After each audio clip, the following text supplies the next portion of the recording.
History with Anand sir में आपका स्वागत है।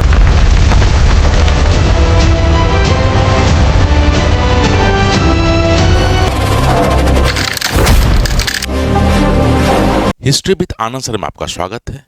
लास्ट वीडियो में हम लोग देखे थे कि इतिहास जो प्राचीन इतिहास है कैसे स्रोतों के आधार पर लिखा गया है।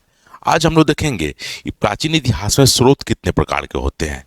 तो देखिए, हमारा टॉपिक है प्राचीन भारत का इतिहास के अध्ययन के स्रोत।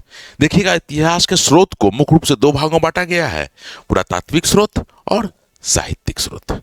इस वीडियो में हम एक्चुअली पुरातात्विक स्रोत के बारे में बात करेंगे।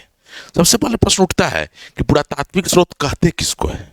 देखिएगा, एनसीईआरटी जब पढ़िएगा तो पुरातात्विक स्रोत भी लिखता है और भौतिक स्रोत भी लिखता है। भौतिक स्रोत का या पुरातात्विक स्रोत का मतलब क्या है, उस समय जितने भी वस्तुएं प्रयोग की आ रही थी, मान लीजिए हड़प्पा काल में जो भी वस्तुएं हैं उत्खनन में मिल गया तो वो क्या हो गया, स्रोत का काम करेगा। मौर्य काल की जो भी वस्तुएं मिल गई वो क्या है, स्रोत का काम करेगा। इसलिए स्रोत के अंतर्गत बहुत कुछ आता है, पुरातात्विक स्रोत के अंतर्गत बहुत कुछ आता है।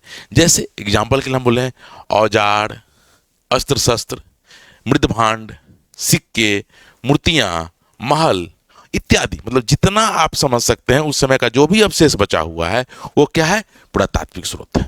ठीक है, अब थोड़ा समझते हैं कि उत्खनन कैसे होता है। तो उत्खनन को देखिएगा दो प्रकार से होता है। जैसे पहला उत्खनन जब बात करते हैं उसको बोलते हैं हम लोग लंबवत उत्खनन। लंबवत उत्खनन, अब लंबवत उत्खनन क्या है तो समझ लीजिए। जैसे हम लोग कुआं खोदते हैं, कुआं खोदने गए, ऊपर से नीचे तक गए, ये हो गया लंबवत।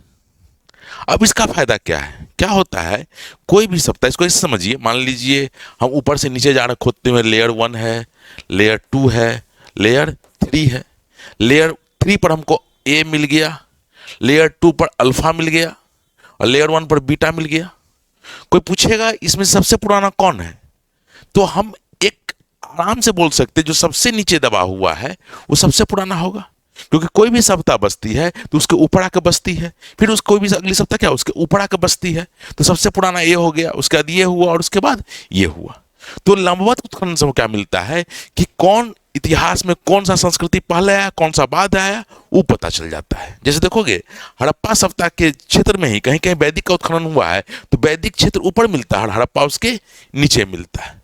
तो इसका मतलब यह हुआ कि हम लोग क्या बोल रहे हैं, किसी स्थल के कालाक्रम की संस्कृति को समझने के लिए इस प्रकार की खुदाई होती है। कौन संस्कृति पहले आई कौन बाद में आई, इससे ही हम लोग को पता चलना शुरू हो जाता है। ठीक है, क्लियर है एकदम। याद रखिएगा, क्षैतिज उत्खनन से हमको पता चल जाता है कि कौन सी संस्कृति पहले आई कौन सी संस्कृति बाद आई। और याद रखिएगा, जो भी संस्कृति आएगी ऐसे बसेगा, उसके बाद क्या इसको ऊपर बसेगा, फिर इसको ऊपर बसेगा। इसको जनरल टर्म में समझिए, भी लोग कोई घर बनाता है, देखिएगा पुराना घर गांव में है, बनाते हैं तो क्या करते हैं, पुराना घर को तोड़ के उसके जो मलबा है उसको दबा के फिर उसके ऊपर नया घर बनाया जाता है। तो स्वाभाविक है पुराने घर कुछ ना कुछ अवशेष तो नीचे मिल ही जाएगा।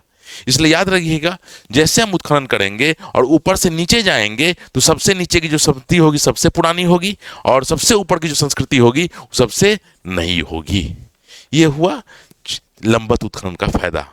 अब आ जाइए इसका अगला, क्षैतिज उत्खनन। क्षैतिज उत्खनन क्या होता है?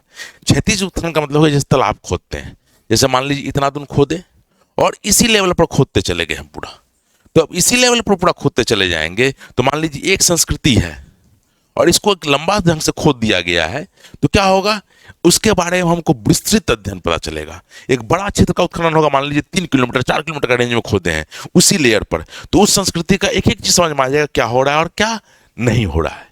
इसलिए इसको बोलते हैं किसी सप्ताह के विस्तृत अध्ययन के लिए इस प्रकार का उत्खनन होता है।